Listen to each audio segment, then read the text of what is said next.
अमीन को डिस्टिंग्विश करने के लिए जो अगला रिएजेंट है वो हिंसबर्ग रिएजेंट। ये डिस्टिंग्विश करता है प्राइमरी, सेकेंडरी एंड टर्शरी अमीन का। इसमें होता क्या है कि 1 डिग्री अमीन लिए हिंसबर्ग रिएजेंट के साथ इसको ट्रीट करते हैं और उसके बाद एक्वस NaOH के साथ इसको डिजोल्व करते हैं। यहाँ पर ये पूरा डिजोल्व हो जाता है, सॉल्युबल सॉल्ट बनता है। सेकेंडरी अमीन में पहले हिंसबर्ग के साथ रिएक्ट कराएंगे और उसके बाद एक्वस NaOH के साथ डिजोल्व कराएंगे, तो ये नॉट सॉल्युबल होगा। यहाँ पर 2 लेयर बन जाएगा और दूसरा लेयर कुछ और तरह का। तीसरे केस में जब टर्शरी अमीन को रिएक्शन कराएंगे तो ये रिएक्शन होगा ही नहीं और यहाँ पर भी अपना 2 लेयर ही बनता है, इस केस में भी।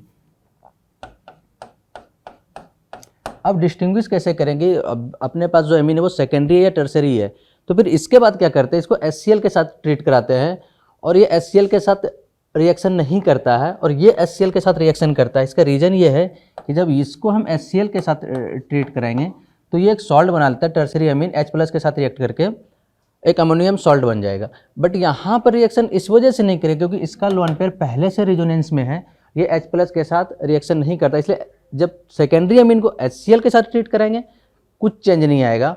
बट इस केस में टर्शरी अमीन में जब हम HCl के साथ ट्रीट कराएंगे तो ये 2 लेयर खत्म होके एक क्लियर सॉल्यूशन आ जाएगा यहाँ पर। तो ये अंतर है, यानी पूरा अगर बात बोलें तो प्राइमरी अमीन, पूरा बात ये है कि 1 डिग्री अमीन या प्राइमरी अमीन पहले बेंजीन सल्फोनिल क्लोराइड, जिसको कि हिंसबर्ग रिएजेंट बोल रहे हैं, उसके साथ ट्रीट करेंगे, उसका NaOH के साथ डिजोल्व करेंगे, सॉल्युबल अपना बन जाएगा ये सॉल्युबल सॉल्ट। सेकेंडरी अमीन में एक्वस NaOH डालने के बाद सॉल्युबल नहीं आएगा, टर्शरी में भी नहीं आएगा सॉल्युबल। फिर इस दोनों को डिस्टिंग्विश करने के लिए वापस से HCl डालते हैं।